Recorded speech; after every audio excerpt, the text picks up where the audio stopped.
to talk about the trial and jailing of Pussy Riot, that punk group band. There's been much criticism that the sentence handed down was too strong, was too much, and the whole case was just made too big a deal of. In fact, it actually backfired and it's brought more people to the cause with the publicity. With hindsight, so it's a beautiful thing, but with hindsight, do you think that the case could have been handled differently? Could you please translate the name of the band into Russian? Pussy Riot, the punk band. I don't know what you call them in Russian, sir. Maybe you could tell me. Can you translate the first word into Russian? Or maybe it would sound too obscene.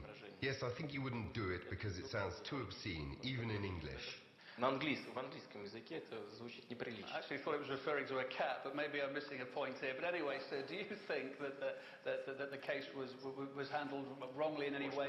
Could some lessons be learned? Все вы понимаете. I know you understand it perfectly well. You don't need to pretend you don't get it. It's just because these people made everyone say their band's name too many times. It's obscene, but forget it. Here's what I would like to say. I have always felt that punishment should be proportionate to the offence. I am not in a position now and would not like in any way to comment on the decision of a Russian court, but I would rather talk about the moral side of the story. First, in case you've never heard of it, a couple of years ago one of the band's members put up 3 effigies in one of Moscow's big supermarkets, with a sign saying that Jews, gays and migrant workers should be driven out of Moscow. I think the authorities should have looked into their activities back then. After that, they staged an orgy in a public place. Of course, people are allowed to do whatever they want to do, as long as it's legal. But this kind of conduct in a public place should not go unnoticed by the authorities. Then they uploaded the video of that orgy on the internet. You know, some fans of group sex say it's better than one-on-one, because like in any team, you don't need to hit the ball all the time. Again, it's okay to do what you like privately, but I wouldn't be that certain about uploading your acts on the internet. It could be the subject of legal assessment too. Then they turned up at Yelokhovo Cathedral here in Moscow, causing unholy mayhem, and then went to another cathedral and caused mayhem there too. You know, Russians still have painful memories of the early years of Soviet rule, when thousands of Orthodox, Muslim, as well as the clergy from other religions were persecuted. Soviet authorities brutally repressed the clergy. Many churches were destroyed. The attacks had a devastating effect on all our traditional religions. And so in general, I think the state has to protect the feelings of believers. I will not comment on whether the verdict is well grounded and the sentence proportionate to the offence. These girls must have lawyers who defend their interests in court. They have the right to file an appeal and demand a new hearing. But it's up to them. It's just a legal issue. Is it realistic at all you think they will get some sort of early release? I don't know whether their lawyers have filed an appeal or not. I don't follow the case that closely. If they appeal, a higher court is empowered to take any decision. To be honest, I try to stay as far away from the case as possible. I know the details, but I do not want to get into it.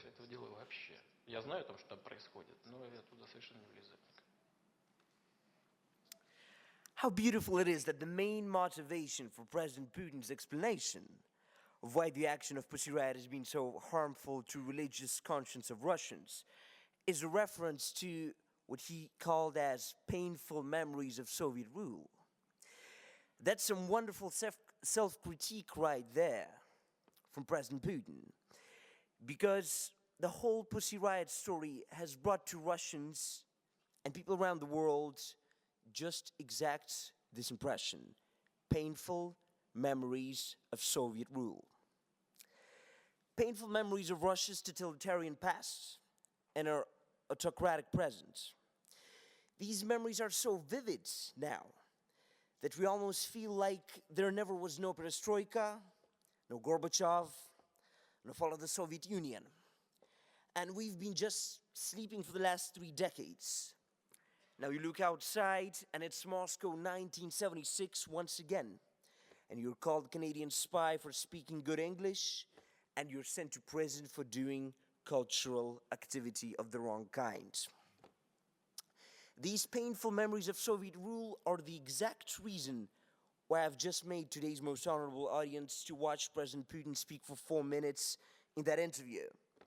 Because in today's Russia, you need the opinion of only one man on any issue, only one man's opinion matters.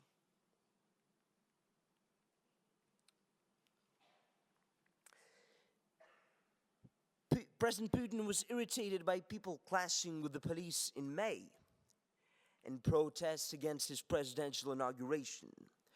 So, after having virtually no political prisoners in early 2012, we now have, after a year of Putin's third term, up to 20 people facing jail sentences from 6 to 10 years in the brutal conditions of Russian prisons, simply for appearing at a protest that President Putin didn't really like.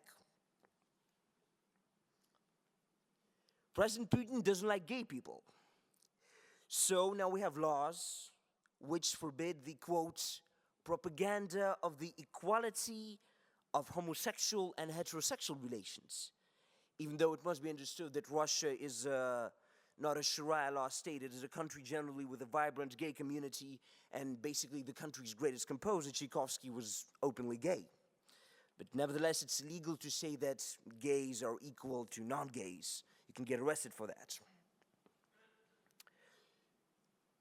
But more than anything else, before this whole new wave of arrests started right at the beginning of President Putin's third term, Putin was irritated by a group of 5 girls in a band with an obscene English name, as he just mentioned. He really likes it. That drove him crazy by shedding light on a very wonderful relation that he gained with the Russian Orthodox Church, effectively turning it into a propaganda ministry for uses of his presidential campaign before the March 2012 elections.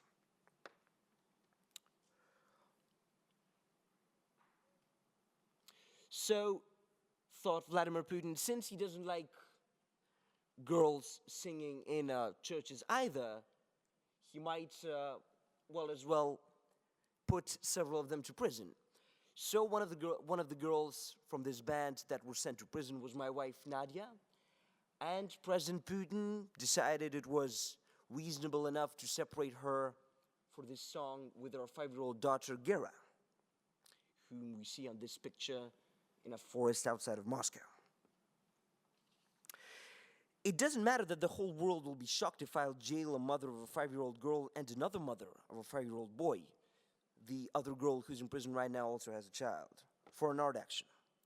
I will do that because we want to show that Russia does not look at rotten examples in the West, probably thought President Putin. Instead, the great Russia of today gets its inspiration in the religious courts of Iran and Saudi Arabia. These were the probable thoughts of President Putin. So, my wife Nadia and her bandmates ended up in a very, very bright show trial, which has basically defined the image of Russia for the outside world. President Putin, for some reason, wasn't wary of putting on this massive, absolutely massive show trial, which, for the first time in Russia's history, saw thousands of people around the courtroom, hundreds of journalists, and, practically riots happening around every court case. This has never happened, but for some reason, Putin thought that his irritation was enough to basically let all this to happen.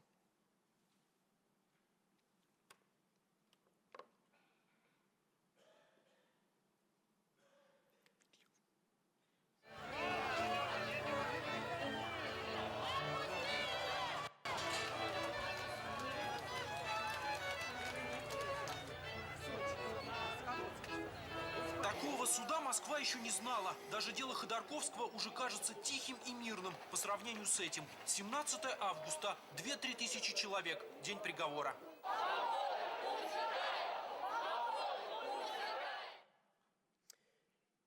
So after this massive court trial, the girls led their last words and got their 2-year sentences.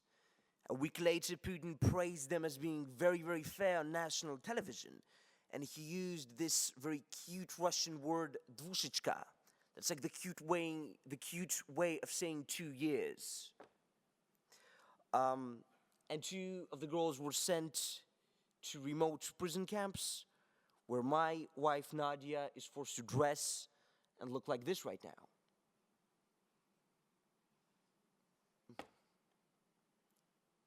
This is a photo taken inside the camp. And the camps themselves look like this.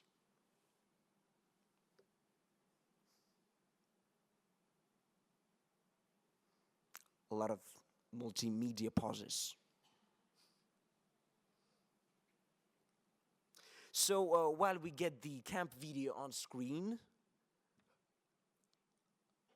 yes, so we see it running, and so basically a Russian prison system right now poses a very interesting sight, because well, all these camps were built in during Stalin's early days in the 30s, and well, their conditions were at first as brutal as in those North Korean camps you heard today.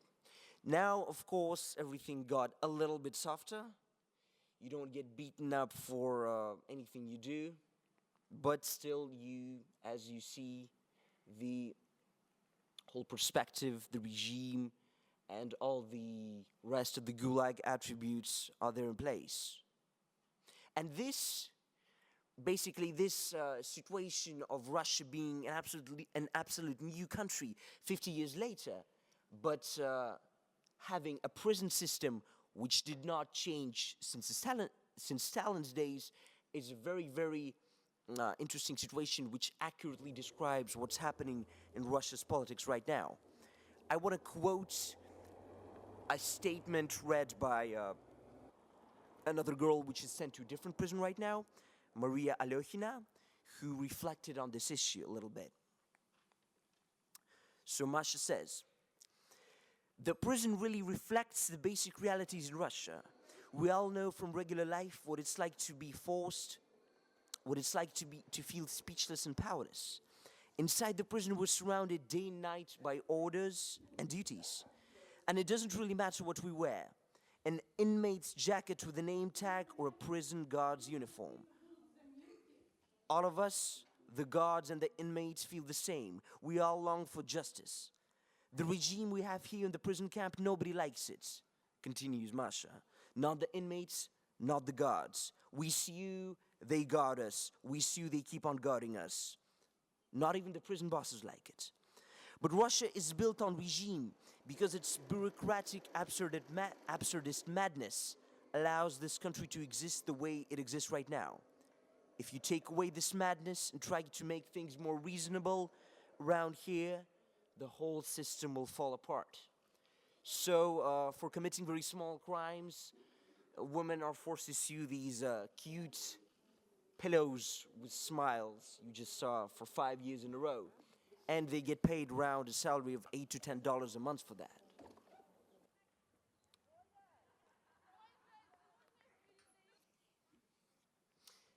And basically, this is the main problem with Vladimir Putin.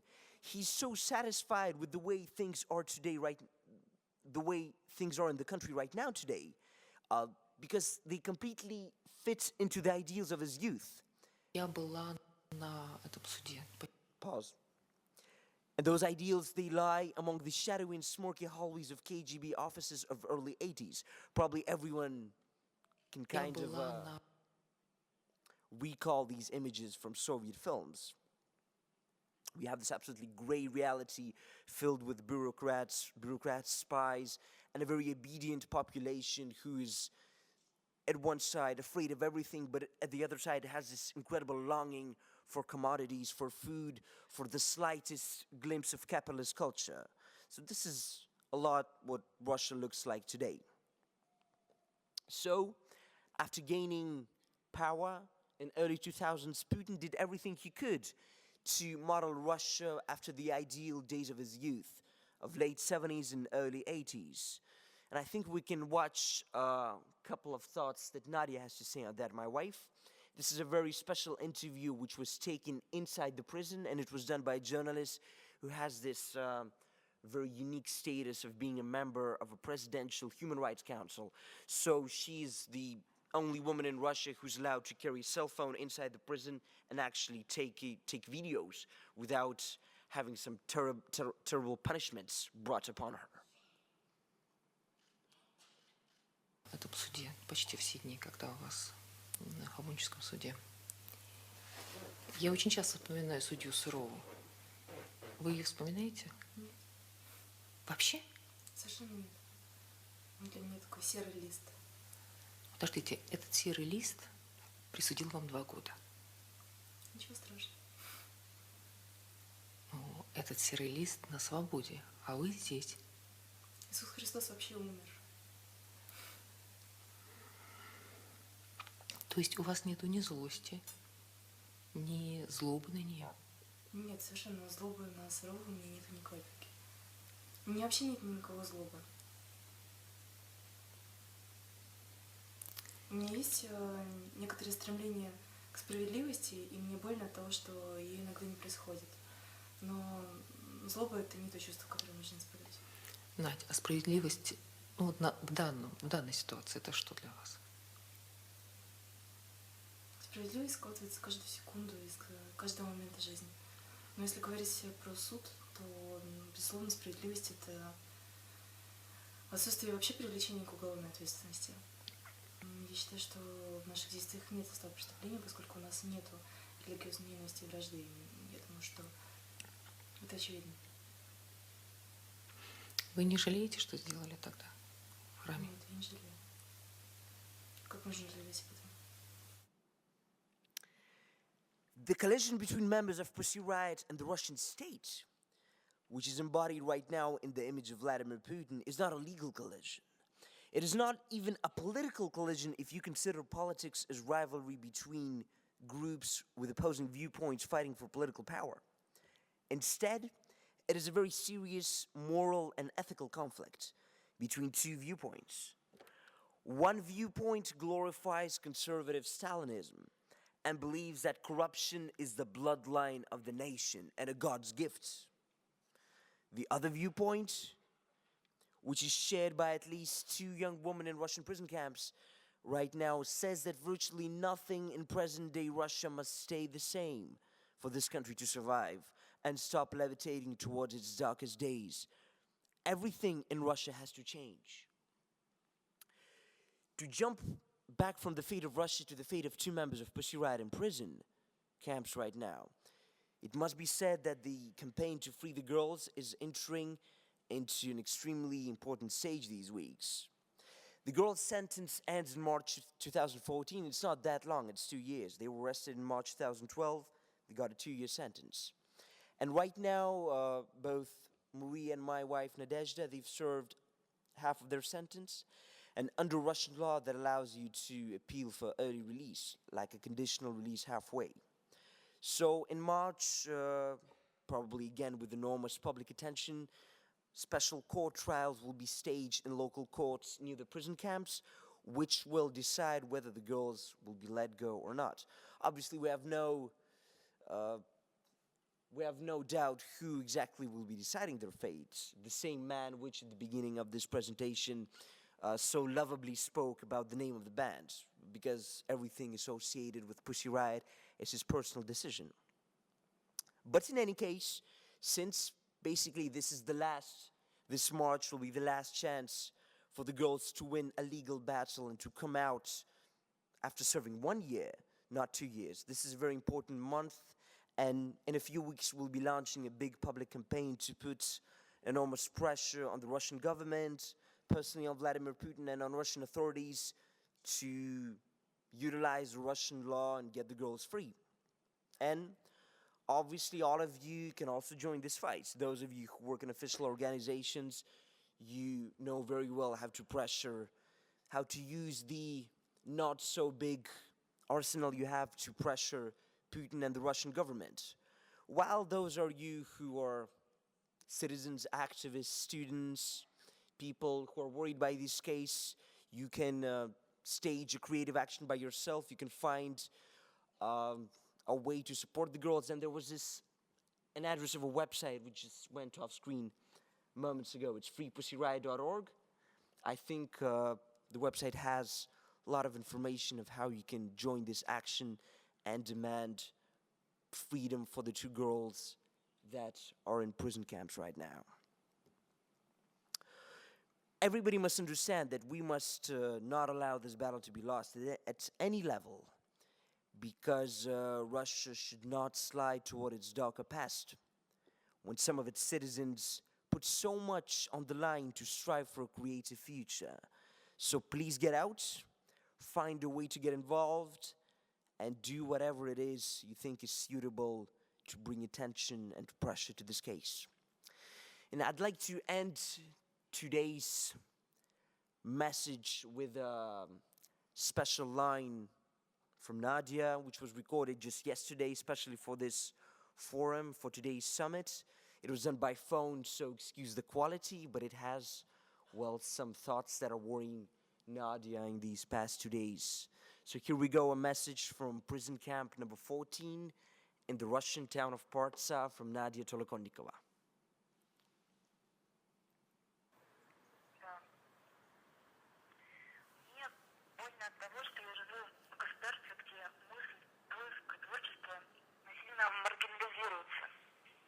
Люди рождаются, растут, работают и умирают, так и не начав жить.